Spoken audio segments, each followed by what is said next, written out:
আসসালামু আলাইকুম। কেমন আছেন সবাই? আশা করি ভালো আছেন। আমরা অনেক সময় মুরব্বীদের উপদেশ মানি না, আর অনেক সময় অনেক আদেশ করে, উপদেশ দেয়, নিষেধ করে, সেগুলো মানি না। এগুলো না মানলে, তাদের উপদেশ না শুনলে কি ক্ষতি হয়, আসেন একটা গল্প শুনি। তো দাদা মারা যাওয়ার আগে নাতিকে বলে, হে নাতি, তুমি কখনো বইয়ের সাথে গোপন কথা বলবে না। তোমার যেগুলো পার্সোনাল কিছু কথা আছে, গোপন কথা, এগুলো বইয়ের সাথে বলবে না। আচ্ছা। আর পুলিশের সাথে বন্ধুত্ব করবে না।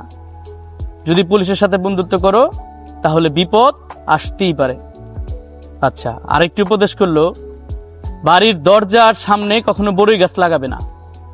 আচ্ছা, এগুলো তার দাদা মারা যাওয়ার আগে তাকে বলে গেলেন, কিন্তু শুধু এটা নিয়ে ভাবে দাদা কেন এগুলো না করলো, কেন নিষেধ করলো। সেইগুলো বাস্তবায়ন করার জন্য উঠে পড়ে লাগলো। আচ্ছা, সে তার বউয়ের সাথে একটি গোপন কথা বলল। সে বলল, হে বউ, আমি না একটা খুন করেছি। খুন করেছো মানে? হ্যাঁ, আমি খুন করেছি। কাকে খুন করেছো? আমার একটা শত্রু ছিল, তাকে আমি খুন করে তার কল্লাটা পুঁতে রেখেছি। কোথায় পুঁতে রেখেছো? তো সে বলে, ওই যে আমাদের বাড়ির পিছনে নারিকেল গাছটা দেখো না, এই নারিকেল গাছটার সাথেই পুঁতে রেখেছি। আচ্ছা আচ্ছা। তারপর সে পুলিশের সাথে খুব একটা ভালো বন্ধুত্ব করলো। ওই পুলিশটা তাদের বাসায় আসে যায়, খুব ভালো বন্ধুত্ব। এবং সে বাড়ির দরজার সামনে বড়ই গাছ লাগালো। আচ্ছা। একদিন তার বউয়ের সাথে প্রবল ভাবে ঝগড়া লেগে যায়, প্রচন্ড ঝগড়া। তখন তার বউ রাগে সেই পুলিশ বন্ধুকে ফোন দেয়, তার পুলিশ বন্ধুকে, আপনি কোথায়? কই কি? আপনার বন্ধুর নামে আমার অভিযোগ আছে, সে খুন করেছে, তাকে অ্যারেস্ট করুন।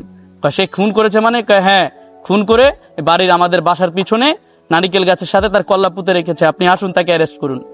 তখন সঙ্গে সঙ্গে তার সেই বন্ধু তাকে অ্যারেস্ট করতে আসে এবং সে বাড়ি থেকে দরজা দিয়ে দৌড় দেয়, ঘর থেকে বের হয়ে দৌড় দেয়।